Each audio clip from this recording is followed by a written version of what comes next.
महाभारत काल की बात है। एक बार कृष्ण और बलराम किसी जंगल से गुजर रहे थे। चलते चलते काफी समय बीत गया और अब सूरज भी लगभग डूबने वाला था। अंधेरे में आगे बढ़ना संभव नहीं था। इसलिए कृष्ण बोले, बलराम, हम ऐसा करते हैं कि अब सुबह होने तक यहीं ठहर जाते हैं। सुबह होते ही हम अपने मंजिल की ओर बढ़ चलेंगे।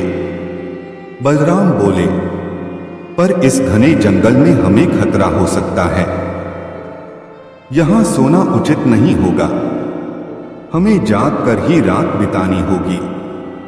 अच्छा, हम ऐसा करते हैं कि पहले मैं सोता हूं और तब तक तुम पहरा देते रहो, और फिर जैसे ही तुम्हें नींद आए तुम मुझे जगा देना, तब मैं पहरा दूंगा और तुम सो जाना। कृष्ण ने सुझाव दिया। बलराम तैयार हो गए। कुछ ही पलों में कृष्ण गहरी नींद में चले गए और तभी बलराम को एक भयानक आकृति उनकी ओर आती दिखी। वो कोई राक्षस था। राक्षस उन्हें देखते ही जोर से चीखा और बलराम बुरी तरह डर गए। इस घटना का एक विचित्र असर हुआ। भय के कारण बलराम का आकार कुछ छोटा हो गया और राक्षस विशाल हो गया। उसके बाद राक्षस एक बार और चीखा और बलराम डर कर कांप उठे। अब बलराम और भी सिकुड़ गए और राक्षस पहले से भी बड़ा हो गया। राक्षस धीरे धीरे बलराम की ओर बढ़ने लगा। बलराम पहले से ही भयभीत थे और उस विशालकाय राक्षस को अपनी ओर आता देख जोर से चीख पड़े। कृष्णा और चीखते ही वही मूर्छित होकर गिर पड़े। बलराम की आवाज सुनकर कृष्ण उठे। बलराम को वहां देख उन्होंने सोचा कि बलराम पहरा देते देते थक गए और सोने से पहले उन्हें आवाज दे दी। अब कृष्ण पहरा देने लगे। कुछ देर बाद वही राक्षस उनके सामने आया और जोर से चीखा। कृष्ण जरा भी घबराए नहीं और बोले, बताओ, तुम इस तरह चीख क्यों रहे हो?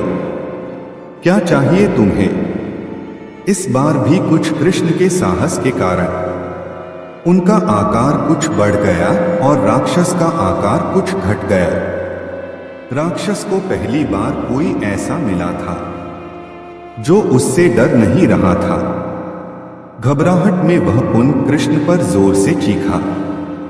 इस बार भी कृष्ण नहीं डरे।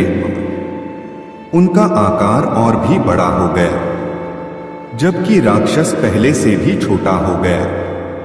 एक आखिरी प्रयास में राक्षस पूरी ताकत से चीखा, पर कृष्ण मुस्कुरा उठे और फिर से बोले, बताओ तो क्या चाहिए तुम्हें?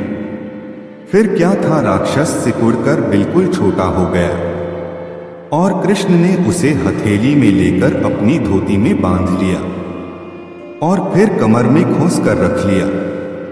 कुछ ही देर में सुबह हो गई। कृष्ण ने बलराम को उठाया और आगे बढ़ने के लिए कहा। वे धीरे धीरे आगे बढ़ने लगे। तभी बलराम उत्तेजित होते हुए बोले, पता है कल रात में क्या हुआ था? एक भयानक राक्षस हमें मारने आया था।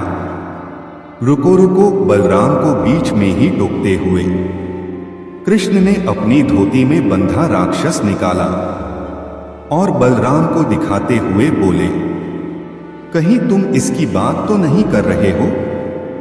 हाँ, ये वही है।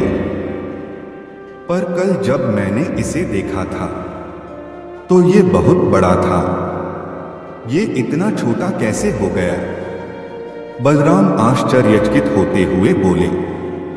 कृष्ण बोले, जब जीवन में तुम किसी ऐसी चीज से बचने की कोशिश करते हो जिसका तुम्हें सामना करना चाहिए, तो वो तुमसे बड़ी हो जाती है और तुम पर नियंत्रण करने लगती है। लेकिन जब तुम उस चीज का सामना करते हो जिसका सामना तुम्हें करना चाहिए, तो तुम उससे बड़े हो जाते हो। और उसे नियंत्रित करने लगते हो। दोस्तों, ये राक्षस दरअसल हमारी जिंदगी में आने वाली चुनौतियां हैं। अगर हम इस चुनौतियों को टालते हैं तो ये और बड़ी होती जाती हैं। आखिर में ये हमें कंट्रोल करने लग जाती हैं। इसलिए हमें इनका साहसपूर्वक सामना करना चाहिए ताकि हम उन पर काबू पा सके। इस प्रकार चुनौतियों का डट के सामना करने से वो छोटी सी हो जाएगी, जिससे हम आसानी से उन पर नियंत्रण कर सकते हैं और सफल हो सकते हैं। दोस्तों, कैसी लगी ये कहानी हमें कमेंट करके जरूर बताएं। और भी बहुत सारी हिंदी नैतिक कहानियां, नैतिक शिक्षा की कहानियां, मोटिवेशनल कहानियां, अच्छी अच्छी कहानियां और प्रेरणादायक कहानियां पढ़ने के लिए हमारा चैनल सब्सक्राइब करें। जय श्री कृष्णा।